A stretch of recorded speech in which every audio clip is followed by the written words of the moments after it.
Hello everyone, आप सभी का स्वागत है आपके अपने और फेवरेट चैनल एडुटैप में। हम यहाँ पर यूपीएससी, ईपीएफओ, एपीएफसी, ईओ एओ एग्जामिनेशन की तैयारी कर रहे हैं, जिसमें आज हमारा जनरल साइंस का टॉपिक है गैसेस इन एटमॉस्फेयर का पार्ट नंबर 2।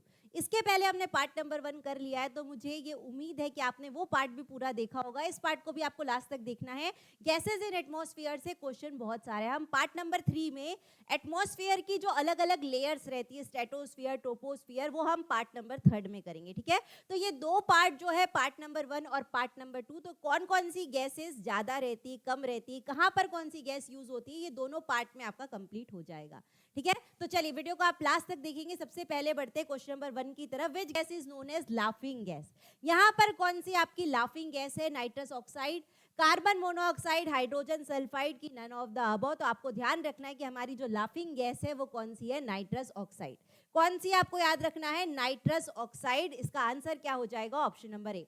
अब ये नाइट्रस ऑक्साइड, कई बार नाइट्रस ऑक्साइड नहीं लिखा रहता, उसका फॉर्मूला लिखा रहता है, तो तीनों के फॉर्मूले एक बार देख लेते हैं। नाइट्रस ऑक्साइड का फॉर्मूला आपको याद रखना है N2O, ना कि NO2। यहीं पर बच्चे कंफ्यूज होते हैं, N2O होता है कि NO2 होता है। आपको याद रखना है नाइट्रस ऑक्साइड क्या है? N2O। ठीक है, अब यही क्वेश्चन नाइट्रस ऑक्साइड के लिए दूसरी तरीके से कैसा पूछा जा सकता है कि एनेस्थेशिया जो हम देते हैं उसमें कौन सी गैस का यूज होता है? अब ये एनेस्थेशिया क्या होता है? जब भी कोई सर्जरी होती है तो पेशेंट को अनकॉन्शियस करने के लिए एनेस्थेशिया दिया जाता है। उसमें कौन सी गैस रहती है? नाइट्रस ऑक्साइड यानी कि N2O। ये क्वेश्चन भी आपको याद रखना है, ये क्वेश्चन भी इंपॉर्टेंट है। ठीक है, अब ये कार्बन मोनोऑक्साइड, कार्बन मोनोऑक्साइड का फॉर्मूला क्या होता है? CO। कार्बन मोनोऑक्साइड से कैसे क्वेश्चन पूछे जाते हैं कि अगर इनकम्प्लीट कंबशन हो रहा है, कोई चीज जलकर आधी जली है, यानी कि वहां पर क्या हो रहा है? इनकम्प्लीट कंबशन हो रहा है, इनकम्प्लीट कंबशन हो रहा है। या फिर व्हीकल से जो गैस रिलीज हो रही है वो कौन सी होती है? Carbon monoxide. वो बहुत ही ज्यादा सफोकेटिंग गैस है। अगर हम उसे रिस्पायर कर लेते हैं तो उससे हमारा क्या होता है? सफोकेशन होने लगता है, हमें सांस लेने में दिक्कत होने लगती है। तो कार्बन मोनोऑक्साइड, यहां से ऐसा क्वेश्चन पूछा जाता है। तीसरा हाइड्रोजन सल्फाइड, इसका फॉर्मूला आपको याद रखना है H2S। इसी तरीके से हम हर पार्ट में कुछ ना कुछ नए फॉर्मूले लर्न करते हुए चलेंगे, और बार बार अगर उसे पढ़ेंगे तो आपको फॉर्मूले याद होते जाएंगे। ठीक है, चलिए बढ़ते क्वेश्चन नंबर 2 की तरफ। Which gas is the main contributor to acid rain? अब ये एसिड रेन क्या होता है, और एसिड रेन से बहुत ज्यादा क्वेश्चन एग्जाम में पूछे जाते हैं। थोड़ा बहुत मैंने पार्ट नंबर 1 में भी बताया था, फिर से एक बार देख लेते हैं कि फैक्ट्रीज से या इंडस्ट्रीज से 3 टाइप की गैसेस बाहर निकलती है: सल्फर डाइऑक्साइड, नाइट्रोजन डाइऑक्साइड और कार्बन डाइऑक्साइड। या फॉसिल फ्यूल को बर्न करने से ये गैसेस निकलती है। अभी क्या होता है, जैसे जैसे गैस बाहर निकलती है, ये एटमॉस्फेयर में जो वाटर वेपर रहता है, ये तीनों गैस उस वाटर वेपर से रिएक्ट होती है, यानी कि वाटर से रिएक्ट हो रही है। ठीक है, तो सल्फर डाइऑक्साइड वाटर से रिएक्ट होकर क्या बना लेती है? सल्फ्यूरिक एसिड, यानी कि H2SO4। नाइट्रोजन डाइऑक्साइड वाटर से रिएक्ट होकर क्या बना लेती है? नाइट्रिक एसिड, यानी कि HNO3। कार्बन डाइऑक्साइड वाटर से रिएक्ट होकर क्या बना लेती है? Carbonic acid H2CO3। ठीक है, अब ये तीनों एसिड जब रेन के रूप में नीचे गिरते हैं तो हम उसे क्या कहते हैं? एसिड रेन कहते हैं। लेकिन यहाँ पर पूछा है कि सबसे ज्यादा एसिड रेन किसकी वजह से होता है, तो आपको याद रखना है कि ये दोनों क्या है? स्ट्रॉन्ग एसिड है। H2SO4 सल्फ्यूरिक एसिड और नाइट्रिक एसिड, ये दोनों स्ट्रॉन्ग एसिड है। तो सबसे ज्यादा जो एसिड रेन होता है सल्फर डाइऑक्साइड और नाइट्रोजन डाइऑक्साइड की वजह से होता है। और कार्बन डाइऑक्साइड यानी कि ये जो कार्बोनिक एसिड है, ये वीक एसिड है, तो इससे एकदम माइनर एसिड रेन होता है। तो ये आपको ध्यान रखना है कि जो हमारा नॉर्मल रेन भी होता है उसमें थोड़ा बहुत कार्बोनिक एसिड रहता है, जिसका pH है 5.6। ठीक है, इतनी बातें आपको ध्यान रखना है। तो यहां पर हमारा आंसर क्या हो जाएगा कि main contributor of acid rain क्या है? सल्फर डाइऑक्साइड है, नाइट्रोजन डाइऑक्साइड, यानी कि ऑप्शन नंबर डी हमारा सही रहेगा। यहां पर देखिए कार्बन डाइऑक्साइड भी दिया है, लेकिन मेन कंट्रीब्यूटर पूछा था, यानी कि सबसे ज्यादा एसिड रेन किसकी वजह से होता है? सल्फर डाइऑक्साइड और नाइट्रोजन डाइऑक्साइड। ये बातें आपको ध्यान रखना है। अब इसके पहले वाले क्वेश्चन में हमने क्या पढ़ा? नाइट्रस ऑक्साइड पढ़ा, N2O, और यहां पर हम क्या पढ़ रहे हैं? नाइट्रोजन डाइऑक्साइड, यानी कि NO2। दोनों फॉर्मूले में आपको बिल्कुल भी कंफ्यूज नहीं होना है। ठीक है, चलिए आगे बढ़ते हैं, क्वेश्चन नंबर 3 में आते हैं। Which gas contribute the most to ozone layer depletion? ये ओजोन लेयर के डिप्लीशन में कौन सी गैस रिस्पॉन्सिबल है? ये ओजोन लेयर का काम क्या है? ये ओजोन लेयर जो है ये क्या करती है, हार्मफुल अल्ट्रावायलेट रेडिएशन को ब्लॉक करती है। हार्मफुल अल्ट्रावायलेट रेडिएशन जो सन से आ रहे हैं जिससे हमें स्किन कैंसर हो सकता है, उसे ब्लॉक करने का काम कौन करता है, ओजोन लेयर करता है। ठीक है, अगर ओजोन लेयर में होल हो रहा है, ओजोन लेयर की थिकनेस कम होती जा रही है, किसकी वजह से हो रही है, क्लोरोफ्लोरोकार्बन की वजह से, CFC की वजह से। ये ओजोन लेयर कौन से लेयर में पाया जाता है, स्ट्रेटोस्फीयर में, जो हम पार्ट नंबर 3 में पढ़ेंगे। सिर्फ अभी आपको इतना ही याद रखना है कि ओजोन लेयर जो हमें मिलता है कहाँ पर मिलता है, स्ट्रेटोस्फीयर में मिलता है। अब ये जो डिप्लीट हो रहा है, जो पतला हो रहा है, जिसकी थिकनेस कम हो रही है, किसकी वजह से हो रही, क्लोरोफ्लोरोकार्बन। ये क्लोरोफ्लोरोकार्बन एटमॉस्फेयर में आता कहाँ से, जो हम रेफ्रिजरेटर यूज करते हैं, जो हम AC यूज करते हैं, उसमें जो रेफ्रिजरेंट यूज होता है वो कौन सी गैस रिलीज करता है, क्लोरोफ्लोरोकार्बन। ये क्लोरोफ्लोरोकार्बन क्या कर देता है, ओजोन का फॉर्मूला है O3, उसको जाकर क्या कर देता है, पूरी तरीके से तोड़ देता है, और ओजोन क्या होती जा रही है, डिप्लीट होती जा रही है। ये आपको ध्यान रखना है। ठीक है, तो इसका आंसर क्या हो जाएगा, ऑप्शन नंबर बी। आगे बढ़ते हैं क्वेश्चन नंबर 4 में, which gas is used in fire extinguisher. Fire extinguisher आप सभी ने देखा होगा, वो रेड कलर का बॉक्स हर जगह रहता है, रेलवे स्टेशन में, ऑफिस में, कॉलेजेस में, स्कूल्स में, कोई अपार्टमेंट्स में। आपने देखा होगा कि फायर एक्सटिंग्विशर क्या करता है कि जब भी कहीं आग लग जाती है तो हम फायर एक्सटिंग्विशर का यूज करते हैं, वो क्या करता है, आग को बुझा देता है। क्यों बुझाता है, क्योंकि फायर एक्सटिंग्विशर के अंदर कार्बन डाइऑक्साइड गैस रहती है। ये कार्बन डाइऑक्साइड गैस क्या करती है, जब भी कहीं आग लगती है, जब भी वही बर्निंग होती है, किसकी वजह से होती है, ऑक्सीजन की वजह से। अगर ऑक्सीजन नहीं रहेगा तो बर्निंग होना रुक जाएगी, आग जो है वो वहां पर बंद हो जाएगी। तो ये क्या करता है, कार्बन डाइऑक्साइड इसके आजू बाजू एक क्या करता है, लेयर बना लेता है, और ऑक्सीजन की सप्लाई को कम कर देता है, ऑक्सीजन की सप्लाई को तोड़ देता है, और उस तरीके से आग जो है वो पूरी कम हो जाती है। तो हम फायर एक्सटिंग्विशर में कौन सी गैस यूज करते हैं, कार्बन डाइऑक्साइड गैस यूज करते हैं। ठीक है, चलिए आगे बढ़ते क्वेश्चन नंबर 5 में, which gas is commonly used in packaging of potato chips to prevent spoilage. आपने देखा होगा, आप पोटैटो चिप्स लाकर खाते हैं, आपने उसमें देखा होगा कि कुछ थोड़ी सी गैस रहती है और चिप्स एकदम कम रहती है। तो आप सोचते होंगे कि इतना बड़ा पैकेट है लेकिन चिप्स तो इतनी सी है, बाकी पूरी उसमें गैस रहती है। वो कौन सी गैस रहती है, आपको ये ध्यान रखना है, नाइट्रोजन गैस रहती है। ठीक है, ये नाइट्रोजन गैस कैसे यूज होती है, एज अ एंटीऑक्सीडेंट की तरह यूज होती है। एंटीऑक्सीडेंट की तरह यूज होती है कि आप अगर चिप्स को जब खोलते हैं तो चिप्स का टेस्ट वैसा का वैसा ही रहता है, चिप्स में स्मेल नहीं आती है। किसकी वजह से नहीं आती, क्योंकि उसके अंदर नाइट्रोजन गैस रहती है। नाइट्रोजन गैस चिप्स के स्पॉइलेज को प्रिवेंट कर लेती है, चिप्स को ऑक्सीजन से रिएक्ट होने से बचा लेती है। अगर चिप्स हमारी ऑक्सीजन से रिएक्ट हो जाएगी तो हमारी चिप्स क्या बन जाएगी, रेंसिड बन जाएगी।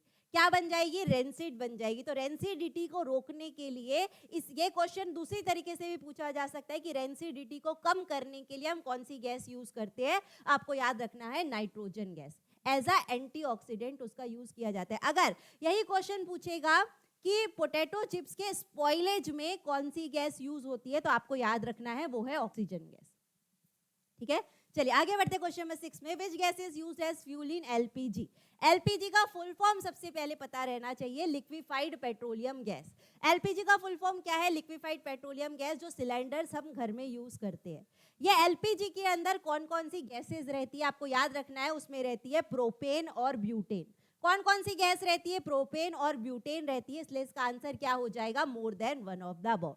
लेकिन ये LPG में जो प्रोपेन और ब्यूटेन है उसमें भी ज्यादा जो रहती है, मैक्सिमम अमाउंट में कौन रहती है, ब्यूटेन रहती है, और सेकेंड नंबर पर रहती है प्रोपेन। ये भी आपको याद रखना है। अब ये दोनों जो गैस है वो ओडोरलेस गैस है, इसमें से कोई भी स्मेल नहीं आती। लेकिन आप देखेंगे कि जब सिलेंडर लीक होता है तो हम अगर दूर भी बैठे हैं तो हमें लीक की स्मेल आने लगती है कि गैस सिलेंडर लीक हो रहा है। तो आपको ये ध्यान रखना है कि LPG के अंदर मिथाइल आइसोसाइनेट रहता है। एक और कौन सी गैस रहती है, मिथाइल आइसोसाइनेट गैस रहती है, जो क्या करती है कि अगर हम कहीं दूर भी बैठे हैं, तो हमें गैस सिलेंडर की लीक होने की स्मेल आने लगती है। किसकी वजह से आती है, मिथाइल आइसोसाइनेट की वजह से आती है, इसलिए उसमें मिथाइल आइसोसाइनेट डाला जाता है। तो ये क्वेश्चन भी एग्जाम में बन सकता है। अब ये ब्यूटेन और प्रोपेन का फॉर्मूला क्या, और साथ ही मीथेन का भी फॉर्मूला एक बार देख लेते हैं। मीथेन का फॉर्मूला आपको याद रखना है CH4, प्रोपेन का फॉर्मूला है C3H8, ब्यूटेन का फॉर्मूला है C4H10। ठीक है, ये सारे फॉर्मूले आगे भी हम जब एल्केन्स, एल्कीन्स, एल्काइंस पढ़ेंगे, जब हम हाइड्रोकार्बन्स के बारे में पढ़ेंगे, तो वापस से मैं आपको बताऊंगी कि ये फॉर्मूले किस तरीके से बनते हैं। ठीक है, एकदम इजी मेथड है, आपको ये फॉर्मूले लर्न भी नहीं करना पड़ेगा, आपको फॉर्मूला बनाना आ जाएगा। ठीक है, चलिए आगे बढ़ते हैं क्वेश्चन नंबर 7 में। Which gas is commonly referred to as dry ice in its solid form. Dry ice क्या होता है? ड्राई आइस क्या होता है? वो सॉलिड फॉर्म में होता है, तो उसे क्या कहा जाता है? सबसे पहले बात कर लेते हैं कार्बन डाइऑक्साइड गैस की। कार्बन डाइऑक्साइड पहले क्या रहता है? गैस के फॉर्म में रहता है। कार्बन डाइऑक्साइड कैसा रहता है? गैस के फॉर्म में रहता है। तो जैसे जैसे प्रेशर इंक्रीज करते हैं, जैसे जैसे प्रेशर इंक्रीज करते हैं, आपको पता है कि गैस में हम प्रेशर दे सकते हैं। गैस जो रहती है कंप्रेसिबल रहती है। ठीक है, ये आपको ध्यान रखना है, हाईएस्ट कंप्रेसिबिलिटी गैस की रहती है एज कंपेयर टू सॉलिड और लिक्विड।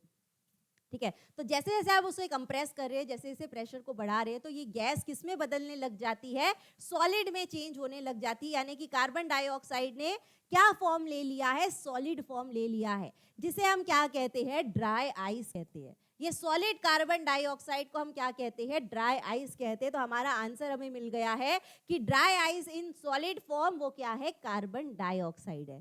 ठीक है, अब ये जो मेथड है, जब गैस टू सॉलिड, जब गैस टू सॉलिड में बदलता है, वो मेथड का नाम भी आपको याद रखना है, डिपोजिशन।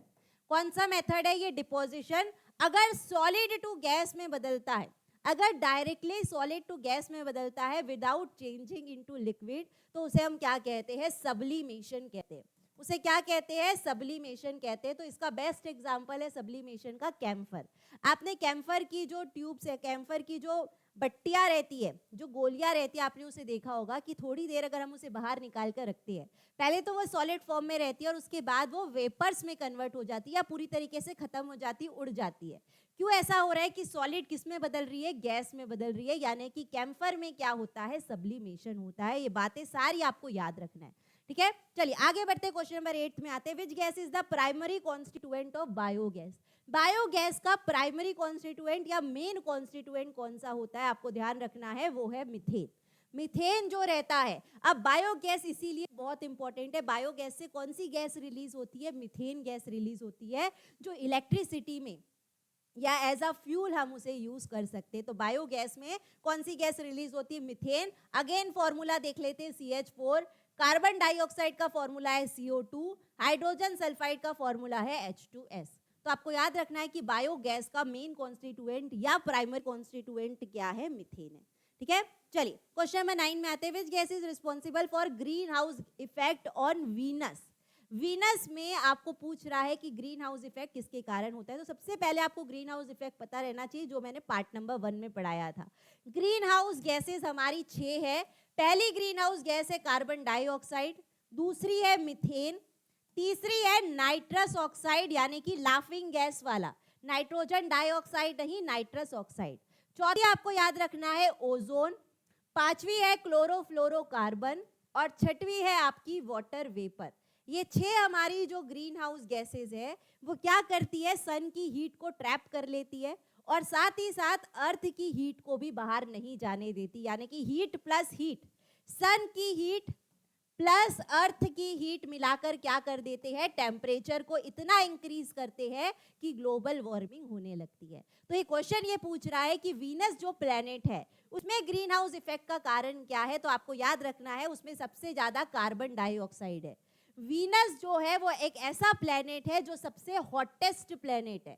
ये भी एक क्वेश्चन आपके एग्जाम के लिए इंपॉर्टेंट है, हॉटेस्ट प्लेनेट। बहुत सारे बच्चे ये कंफ्यूज होते हैं कि सन के पास मर्क्यूरी है, सन से क्लोज कौन सा है? मर्क्यूरी है। तो मर्क्यूरी एकदम हॉट होगा, लेकिन मर्क्यूरी हॉट नहीं है। वीनस हमारा हॉटेस्ट प्लेनेट है क्योंकि उसमें कार्बन डाइऑक्साइड बहुत ज्यादा है। कार्बन डाइऑक्साइड क्या करती है? टेम्परेचर को इंक्रीज करने का काम करती है और इसीलिए वीनस हॉटेस्ट प्लेनेट है।